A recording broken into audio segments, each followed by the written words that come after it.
저녁 7시 31분, 불이 시작된 810호 객실로 한 남성이 들어갑니다. 잠시 뒤 이 남성이 다시 나옵니다. 타는 냄새가 난다고 방을 바꿔달라고 한 겁니다. 나오면서 문은 닫지 않았는데 열린 문으로 연기가 새어나오기 시작합니다. 1분도 채 지나지 않아 연기가 복도 천장을 메웁니다. 그러곤 30초 만에 아무것도 보이지 않을 만큼 연기가 복도에 가득 찼습니다. 불과 83초 만에 연기는 호텔 8층 전체로 번졌습니다.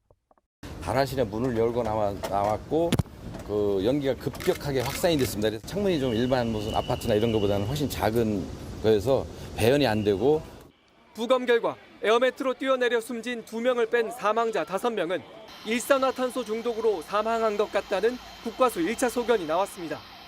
급격하게 연기가 퍼진 상태에서 대피하다가 또는 방에 있다가 변을 당한 겁니다. 경찰은 일단 에어컨에서 튄 불똥 때문에 불이 시작된 걸로 보고 있습니다. 불이 시작된 810호 투숙객을 참고인으로 불러 조사했고 수사본부를 지방청 주관으로 격상해 원인을 찾기로 했습니다. JTBC 윤두열입니다. 불은 창문을 뚫고 나올 정도로 번졌고 복도는 연기로 가득 찼습니다. 대피로 찾는 투숙객들은 30cm 앞도 볼 수 없었습니다.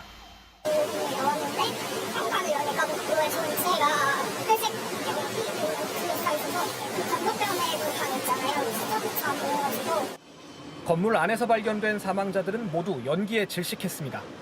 가장 많은 희생자가 나온 건 제일 높은 9층, 위로 향하는 연기 특성 탓입니다. 9층 계단 쪽에서 발견된 2명은 더 위로 올라가려던 걸로 보입니다. 902호 객실 안에선 못 빠져나온 1명이 목숨을 잃었습니다. 불이 시작된 8층, 803호 투숙객 2명이 숨졌습니다. 불이 시작된 방 바로 맞은편입니다.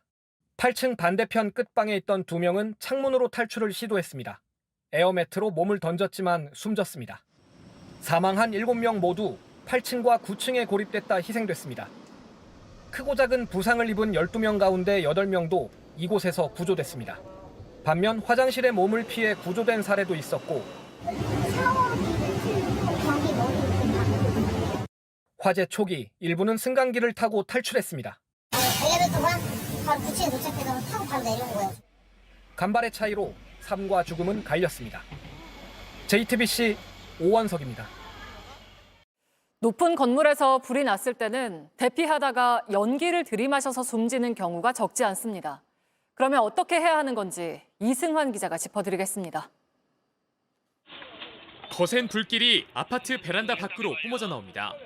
지난해 12월 서울 도봉구 한 아파트에서 불이 났습니다. 불은 3층에서 났는데 사망자 중 1명은 10층 주민이었습니다. 2달 뒤 경기 포천 한 아파트에서도 불이 났습니다. 역시 아파트 3층에서 불이 시작됐는데 6층 주민이 숨졌습니다. 숨진 2사람 모두 대피하던 중 연기를 들이마셔 질식한 경우였습니다. 최근 3년간 아파트 화재로 인한 사상자 중 40%가 대피하던 중 변을 당했습니다. 고층 건물의 경우 복도와 계단을 굴뚝 삼아 연기가 빠르게 퍼지는 겁니다. 이번 부천 호텔 화재에서도 불은 8층에서 났지만 사망자 7명 중 3명은 9층에서 발견됐습니다. 문을 딱 열는데 그때 보니까 연기가 완전 많이 들어요. 전문가들은 불이 시작된 객실이 아니고 대피로에 연기가 가득 찬 상황이라면 객실 안에 머무르는 게 더 안전할 수도 있다고 조언합니다. 실제 발화 객실과 같은 8층에 투숙한 일부 생존자는 젖은 수건으로 화장실 문틈새를 막고 샤워기 물을 맞으며 구조를 기다렸습니다. 연기나 화염이 노출이 된 상황 오염이 됐다면 이 연기를 해치고 대피를 하는 게 훨씬 더 위험할 수 있거든요. JTBC 이승환입니다.